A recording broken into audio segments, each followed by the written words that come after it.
Yahoo! Hello mga masters and mga ka-G!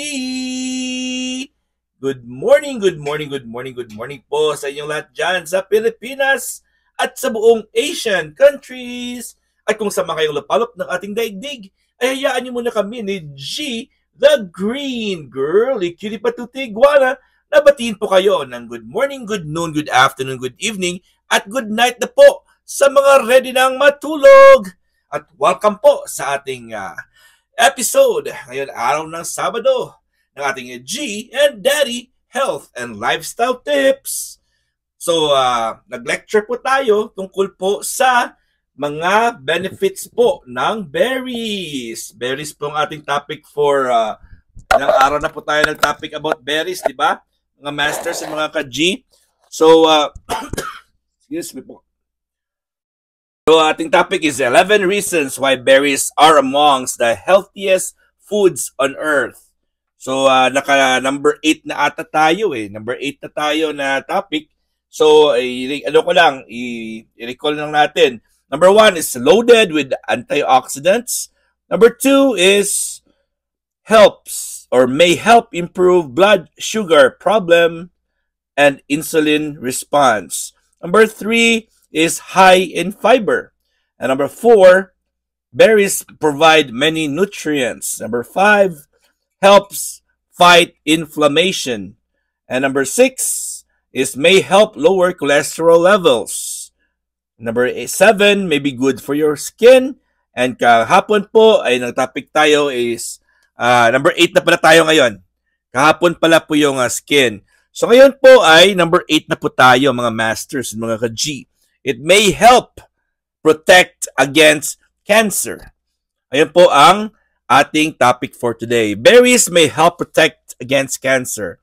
Several antioxidants like na matatagpuan natin sa berries, okay? Including anthocyanins, di ba? Anthocyanins, na-lecture natin yung anthocyanins, no? Ikot natin si G muna, ha?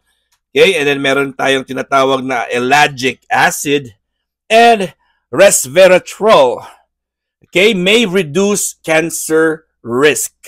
Nakaka-reduce ng cancer risk po yung mga sinabi nating anthocyanins, ellagic acid, resveratrol, ay matatagpuan po yun sila sa berries. Kaya makakatulong talaga. Specifically, animal and human studies suggest that berries may protect against cancer of the esophagus, sa lalamunan, mouth, siyempre sa bibig, sa bunganga, breast, and colon. Kaya makakatulong talaga ang berries para po sa mga cancer sa esophagus or lalamunan, sa mouth, sa breast, and colon. Yan po sila. Very common, very, na ano po talaga nila, na nasabi, very specific po sila.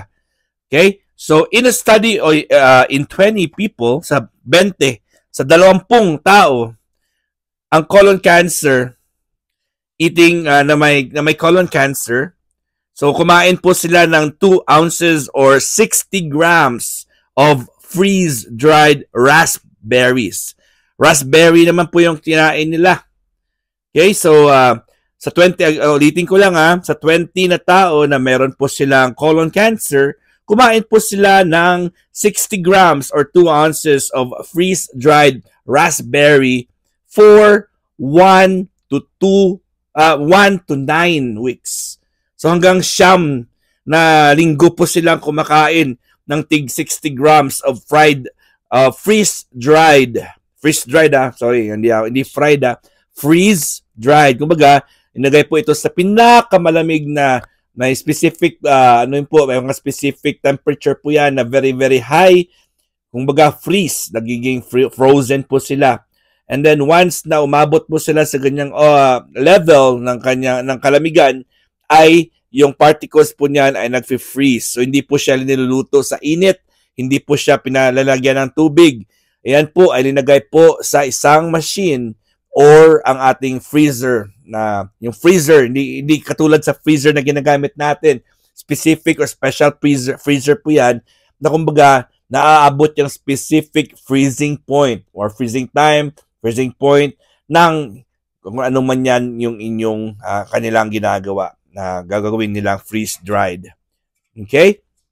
So, 9 weeks po. 1 to 9 weeks po nilang ginagawa yun mga masters. And akalain nyo, yung nangyari po dyan, it improved tumor markers. Yung mga markers sa tumor, di ba? Nakikita nyo yan sa mga result na mga ultrasound nila, yung mga CT scan po nila pag may tumors po. So, minamark po nila yung size, yung location. So, yung nakita po nila is nag-shrink po siya or improved tumor markers in some participants, pero hindi naman po lahat. Hindi naman po lahat talaga yung nag-improve. Pero siguro marami-rami sa kanila yung nag-improve. Another test tube study found that all types of strawberries, yung strawberries naman po mga masters, had strong protective effect on liver cancer cells. So sa mga liver cancers naman po, strawberry talaga daw ang maganda para dyan. Makakapagtulong talaga sa mga merong liver cancer cells. Regardless of whether they are high or low in antioxidants. Nakakatulong talaga po ang strawberry. So ano pang summary dito? Berries have been shown to reduce markers associated with tumor growth in animals and people with different types of cancer. So kahit anong cancer daw ay berries daw ay nakakatulong. May mga proof po sila at mga studies na nag-improve ang kanilang mga cancer markers. Alright mga masters and mga ka-G, let's proceed po sa ating 9th topic. Ang mga berries daw can be enjoyed on nearly all types of diet. Halos lahat po ng mga diets na in-introduce po nila, ang berries po ay pwede. Wala po siyang kontra. Pwede po siya. Okay, so berries can be included in many kinds of diet. Ano kayo mga diet na yan? Okay, so though people are on low carb or ketogenic diets, often avoid fruit. Ang mga tao po, yung iba dyan, na meron po silang fina-follow na low carb diet at ketogenic diets. Siyempre, sinasabihan po sila na i-avoid yung mga fruits kasi matatamis. Diba? You can usually enjoy berries in moderation. So, pwede ka pang kumain ng mga berries kahit po ikaw ay nasa ketogenic diet or nasa low calorie. Pero syempre, moderation po yan, hindi yung marami. Moderation and moderate lang po yun. Okay, for example, a half cup serving of blackberries, usually ang half cup na yan is like 70 grams. Or 70 grams po yan, 70 grams, ang half cup. Si G natin ay ikot-ikot. So, blackberry po yan ang half cup serving ng blackberry, black 70 grams, or raspberry, 60 grams, contains less than 4 grams of digestible carbs. Ayun, 4 grams lang po siya ng digestible carbs. So, ibig sabihin po ay hindi po siya talaga mataas sa carbohydrates. Liberal amounts of berries can be incorporated into the paleo, another type of diet po, paleo, Mediterranean diet, vegetarian diet, or vegan diets.